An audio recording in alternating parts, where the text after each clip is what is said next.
Hi everyone, welcome to my channel. ಇವತ್ತು ಸಾಫ್ಟಾಗಿ ಬಾಳೆ ಮುರುಕು ಹೇಗೆ ಮಾಡೋದು ಅಂಥೇಳಿ ತೋರಿಸ್ಕೊಡ್ತಾ ಇದ್ದೀನಿ. ವಿಡಿಯೋ ಇಷ್ಟ ಆದರೆ ಲೈಕ್ ಮಾಡಿ, ಚಾನಲ್ಗೆ ಸಬ್ಸ್ಕ್ರೈಬ್ ಮಾಡ್ಕೊಳ್ಳಿ. ತುಂಬ ಜನರು ಈ ಸ್ನ್ಯಾಕ್ ಮಾಡಿದಾಗ ಗಟ್ಟಿಯಾಗುತ್ತೆ ಅಂಥೇಳಿ ಹೇಳ್ತಾರೆ. ಅದಕ್ಕೆ ಸಾಫ್ಟ್ ಆಗೋದಕ್ಕೆ ಏನು ಮಾಡಬೇಕು, ಹೇಗೆ ಮಾಡಬೇಕು ಅಂಥೇಳಿ ತೋರಿಸ್ಕೊಡ್ತಾ ಇದ್ದೀನಿ. ಚೆನ್ನಾಗಿ ಬೆಂದಿರುತ್ತೆ, ಒಳಗಡೆ ಕೂಡ ನೋಡಿ ಸಾಫ್ಟಾಗಿದೆ, ಹಸಿ ಹಸಿ ಎಲ್ಲೂ ಇಲ್ಲ, ಚೆನ್ನಾಗಿ ಬೆಂದಿದೆ. ಹೇಗೆ ಮಾಡೋದು ಅಂತ ನೋಡೋಣ ಬನ್ನಿ. ಮೊದಲಿಗೆ ಬಾಳೆಹಣ್ಣುಗಳನ್ನೆಲ್ಲ ಸುಲಿದು ಇಟ್ಕೊಳ್ತಾ ಇದ್ದೀನಿ. ಅದರಲ್ಲಿ ನಾರೆಲ್ಲ ಇರುತ್ತಲ್ವ, ಅದೆಲ್ಲ ತೆಗೆದ್ಬಿಟ್ಟು ನೀಟಾಗಿ ಸುಲಿದಿಟ್ಕೊಳ್ಬೇಕು. ನೋಡಿ, ಈ ಥರ ಚೆನ್ನಾಗಿ ಹಣ್ಣಾಗಿರೋ ಬಾಳೆಹಣ್ಣೇ ಹಾಕಬೇಕು, ಇಲ್ಲಾಂದರೆ ಒಂದು ಒಗರು ಟೇಸ್ಟ್ ಬರುತ್ತೆ, ಅದು ಚೆನ್ನಾಗಿ ಅನಿಸಲ್ಲ. ಹಾಗಾಗಿ ಚೆನ್ನಾಗಿ ಹಣ್ಣಾಗಿರೋದು ತೊಗೊಳ್ಳಿ. ನಾನಿಲ್ಲಿ ಪಚ್ಚ ಬಾಳೆಹಣ್ಣು ತೊಗೊಂಡಿದ್ದೀನಿ.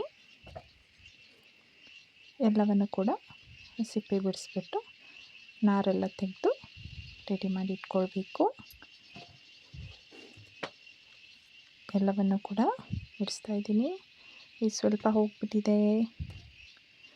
ಈ ಪಚ್ಚ ಬಾಳೆಹಣ್ಣು ಹಾಗೇ ಅಲ್ವಾ, ಸ್ವಲ್ಪ ತಾಗಿದ್ರೂ ಬೇಗ ಬ್ಲ್ಯಾಕ್ ಕಲರ್ ಬಂದುಬಿಡುತ್ತೆ. ತುಂಬ ಸೇಫಾಗಿ ಅದನ್ನ ಎತ್ತಿಡಬೇಕು ಬಾಳೆಹಣ್ಣು, ಪಚ್ಚ ಬಾಳೆಹಣ್ಣನ್ನು. ಸೊ ಇವಾಗ ರೆಡಿಯಾಗಿದೆ ಇದು. ಇವಾಗ ಸ್ವಲ್ಪ ಉಪ್ಪನ್ನು ಹಾಕ್ಕೊಳ್ತಾ ಇದ್ದೀನಿ. ಉಪ್ಪು ಹಾಕಿ ಕೈಯಲ್ಲೇ ಇದೇ ಥರ ಸ್ಮ್ಯಾಶ್ ಮಾಡಿಕೊಂಡ್ರೆ ಆಯಿತು. ಮಿಕ್ಸಿ ಜಾರ್ ಏನೂ ಬೇಡ. ಮಿಕ್ಸಿ ಜಾರ್ ಹಾಕಿದ್ರೆ ತುಂಬ ಸಾಫ್ಟ್ ಆಗಿಬಿಡುತ್ತೆ, ಅದು ಚೆನ್ನಾಗಿ ಅನಿಸಲ್ಲ. ಹಾಗಾಗಿ ಈ ಥರ ಕೈಯಲ್ಲೇ ಸ್ಮ್ಯಾಶ್ ಮಾಡ್ಕೊಳ್ಳಿ. ನೀಟಾಗಿ ಎಲ್ಲವನ್ನು ಕೂಡ ಸ್ಮ್ಯಾಶ್ ಮಾಡ್ಕೊಳ್ಳಿ. ಇವಾಗ ಸ್ಮ್ಯಾಶ್ ಮಾಡ್ಕೊಂಡಿದ್ದಾಗಿದೆ ನೋಡಿ, ಈ ಥರ ಬರುತ್ತೆ ಸಾಫ್ಟಾಗಿ. ಇವಾಗ ನಾವು ಆ್ಯಡ್ ಮಾಡ್ಕೊಳ್ಬೇಕು ಬಾಕಿ ಇಂಗ್ರೀಡಿಯೆಂಟ್ಸನ್ನು. ಮೊದಲು 1 ಸ್ಪೂನ್ ಸಕ್ಕರೆ ಹಾಕ್ಕೊಳ್ತಾ ಇದ್ದೀನಿ. ಇದೇ ಸ್ಪೂನಲ್ಲಿ ನಾನು ಎಲ್ಲ ಹಾಕ್ಕೊಳ್ತಾ ಇರೋದು.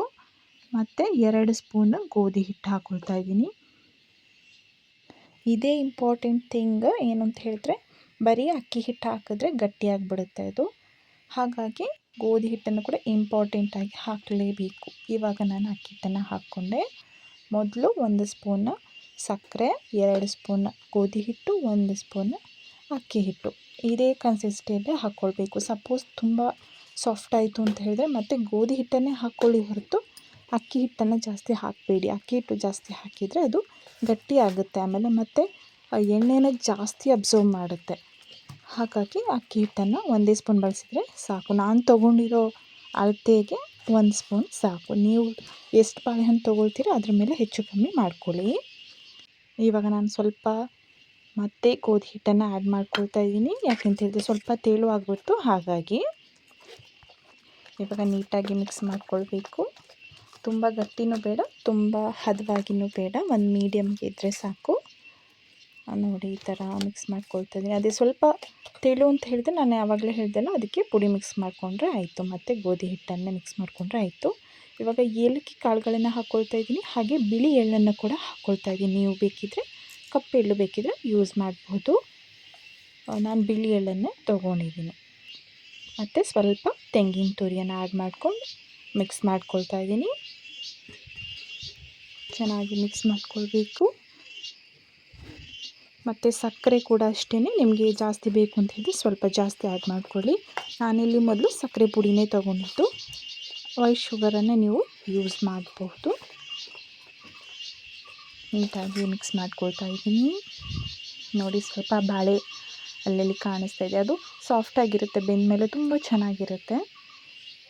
ನೋಡಿ, ಈ ಟೆಕ್ಸ್ಚರ್ಗೆ ಬಂದರೆ ಸಾಕು. ಇದನ್ನು ಸ್ಪೂನಲ್ಲಿ ಬಿಡೋಂಗಿಲ್ಲ, ದೊಡ್ಡದಾಗ್ಬಿಡುತ್ತೆ. ಅದಕ್ಕೆ ಕೈಯಲ್ಲೇ ತಗೊಂಡು ಸ್ವಲ್ಪ ಬೆರಳನ್ನು ಅಡ್ಜಸ್ಟ್ ಮಾಡಿಕೊಂಡು ಸ್ವಲ್ಪ ಸ್ವಲ್ಪ ಎಣ್ಣೆಗೆ ಬಿಡ್ತಾ ಬರಬೇಕು.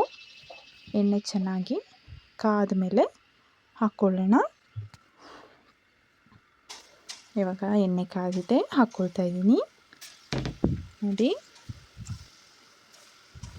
ಕೈ ಸ್ವಲ್ಪ ಹುಷಾರಾಗಿರಬೇಕು.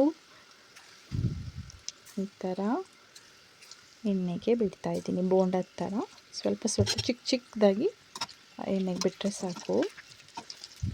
ನೋಡಿ, ಇವಾಗ ಉಲ್ಟಾ ಮಾಡಬೇಕು, ಫುಲ್ ರೌಂಡ್ ಬೇಯಬೇಕಲ್ವ, ಹಾಗಾಗಿ ಚೆನ್ನಾಗಿ 2 ಸೈಡ್ ಕೂಡ ಬೇಯಿಸ್ಕೊಳ್ಬೇಕು. ನೋಡಿ, ಕಲರ್ ಸ್ವಲ್ಪ ಚೇಂಜ್ ಆಗಿದೆ, ಇನ್ನೂ ಬ್ರೌನ್ ಕಲರ್ ಬರುತ್ತೆ, ಅಷ್ಟರವರೆಗೆ ನಾವು ಈ ಥರ ಸ್ಪೂನಲ್ಲಿ ಕೈ ಆಡಿಸ್ತಾನೆ ಇರಬೇಕು. ಇಲ್ಲ ಅಂತ ಹೇಳಿದ್ರೆ ಒಂದೇ ಸೈಡ್ ಬೆಂದ್ಬಿಡುತ್ತೆ, ಒಂದೇ ಸೈಡ್ ಬ್ಲ್ಯಾಕ್ ಕಲರ್ ಬಂದುಬಿಡುತ್ತೆ, ಸೀದು ಹೋಗ್ಬಿಡುತ್ತೆ. ಹಾಗಾಗಿ ಒಂದೇ ಸೈಡಲ್ಲಿ ಬೆಂದ್ಬಿಡಬಾರ್ದು ಅಂತ ಹೇಳಿದ್ರೆ, ಸೀದೋಗಬಾರ್ದು ಅಂತ ಹೇಳಿದ್ರೆ ಕೈ ಆಡಿಸ್ತಾನೆ ಇರಬೇಕಾಗುತ್ತೆ. ನೋಡಿ ಕಲರ್ ಎಷ್ಟು ಚೇಂಜ್ ಆಗಿದೆ. ಇನ್ನೂ ಸ್ವಲ್ಪ ಚೇಂಜ್ ಆದ ತಕ್ಷಣ ತೆಗೆದುಬಿಡೋಣ. ನೋಡಿ ಚೆನ್ನಾಗಿ ಬಂದಿದೆ, ಗುಂಡು ಗುಂಡಾಗಿಬಿಟ್ಟಿದೆ ನೋಡಿ. ಗೋಧಿ ಹಿಟ್ಟು ಹಾಕಿರೋದ್ರಿಂದ ಈ ಥರ ಸ್ವಲ್ಪ ಅದು ದಪ್ಪ ದಪ್ಪಾಗಿ ಇರುತ್ತೆ ಮತ್ತು ಸಾಫ್ಟಾಗಿರುತ್ತೆ, ಒಳಗಡೆ ಚೆನ್ನಾಗಿ ಬೆಂದಿರುತ್ತೆ ಮತ್ತು ಜಾಸ್ತಿ ಎಣ್ಣೆನೂ ಕೂಡ ಅದು ಅಬ್ಸರ್ವ್ ಮಾಡಲ್ಲ. ಇವಾಗ ತೆಗೆದಿಟ್ಕೊಳ್ತಾ ಇದ್ದೀನಿ. ಇಷ್ಟು ಕಲರ್ ಬಂದ ಮೇಲೆ ಇದನ್ನ ತೆಗೆದುಕೊಳ್ಬೇಕು. ಇಷ್ಟೇ, ಈಸಿಯಾಗಿ ಎಲ್ಲರೂ ಕೂಡ ಮನೆಯಲ್ಲಿ ಮಾಡ್ಕೊಳ್ಬೋದು. ಮಕ್ಕಳಿಂದ ಹಿಡಿದು ವಯಸ್ಸಾದವ್ರವರೆಗೆ ಎಲ್ಲರಿಗೂ ಬಾಳೆ ಮುರುಕು ಅಂದರೆ ಇಷ್ಟನೇ. ಈ ಥರ ಮಾಡಿಕೊಂಡ್ರೆ ನಮ್ಮ ಮನೆಯಲ್ಲೇ ಹೆಲ್ದಿಯಾಗಿರುತ್ತೆ. ಮತ್ತು ಏನು ನಾವು ಸೇಫ್ಟಿ ಫೀಚರ್ ಅಂತ ಹೇಳ್ತೀವಿ, ಹೈಜಿನಿಕ್ಕಾಗಿ ನಾವೇ ಮಾಡಿಕೊಂಡಾಗ ಒಂದು ಸ್ಯಾಟಿಸ್ಫ್ಯಾಕ್ಷನ್ ಇರುತ್ತೆ ಅಲ್ವ ನಮಗೂ. ಹಾಗಾಗಿ ನಾವೇ ಮಾಡ್ಕೊಳ್ಬಹುದು.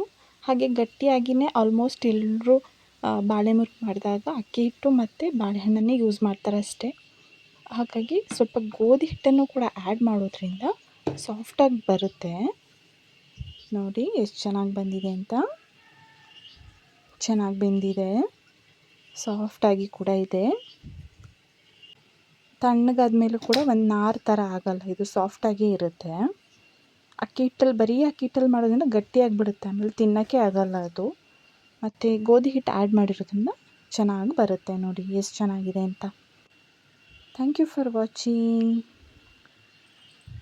ನೀವು ಕೂಡ ಟ್ರೈ ಮಾಡಿ, ಹೇಗೆ ಬಂತು ಅಂತ ಕಮೆಂಟಲ್ಲಿ ಹೇಳಿ. Thank you.